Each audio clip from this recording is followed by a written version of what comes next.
ഇടുക്കിയുടെ വിവിധ മേഖലകളിൽ ഇന്നലെ ആരംഭിച്ച മഴ ഇപ്പോഴും തുടരുകയാണ്. മഴ ശക്തമായതിന്റെ പശ്ചാത്തലത്തിലാണ് മലങ്കര അണക്കെട്ട് തുറന്നത്. അണക്കെട്ടിന്റെ ഷട്ടറുകൾ ഉയർത്തി വെള്ളം തുറന്നുവിട്ടാൽ പുഴകളിൽ ജലനിരപ്പ് ഉയരും. എന്നാൽ യാതൊരു മുന്നറിയിപ്പുമില്ലാതെ അണക്കെട്ടിന്റെ ഷട്ടറുകൾ തുറന്നത് പ്രതിഷേധത്തിനിടയാക്കി. തൊടുപുഴ, മൂവാറ്റുപുഴ ആറുകളുടെ ഇരുവശത്തുമായി ആയിരക്കണക്കിന് കുടുംബങ്ങളാണ് താമസിക്കുന്നത്. ഈ മലങ്കര ഡാമിന്റെ മാക്സിമം വാട്ടർ ലെവൽ എന്ന് പറയുന്നത് 43 മീറ്ററാണ്.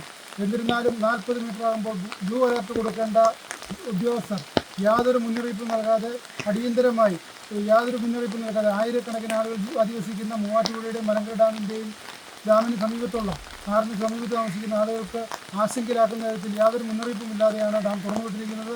ഇത് ഈ ഒരു അവധി ദിവസമായ ഞായറാഴ്ച രാവിലെ തുറന്നുവിട്ടത് ഏറെ ആളുകളെ പ്രതിസന്ധിയിലാക്കിയിരിക്കുകയാണ്. മുന്നറിയിപ്പ് കൂടാതെ അണക്കെട്ടിന്റെ ഷട്ടറുകൾ തുറന്നതുമായി ബന്ധപ്പെട്ട് ജില്ലാ ഭരണകൂടത്തിന്റെ ഭാഗത്തു നിന്നോ ജലവിഭവ വകുപ്പിന്റെ ഭാഗത്തു നിന്നോ ഇതുവരെയും പ്രതികരണം ഉണ്ടായിട്ടില്ല. മഴക്കാലം തുടങ്ങിയതിനാൽ ഡാമിന്റെ ഷട്ടറുകൾ തുറക്കുന്നതിന് മുൻപ് മുന്നറിയിപ്പ് നൽകാറുള്ളതാണ്. എന്നാൽ ഇത്തവണ ഇത് സ്വീകരിക്കാതെയാണ് ഷട്ടറുകൾ തുറന്നത്. മലങ്കര അണക്കെട്ടിലെ വെള്ളം തൊടുപുഴ ആറിലേക്കാണ് ആദ്യം ഒഴുകിയെത്തുന്നത്. പിന്നീട് മൂവാറ്റുപുഴ ആറിലേക്കും എത്തും. ജലനിരപ്പ് ഉയർന്നാൽ ആറിന്റെ തീരത്ത് താമസിക്കുന്നവർക്ക് ഇത് പ്രതിസന്ധി ഉണ്ടാക്കും.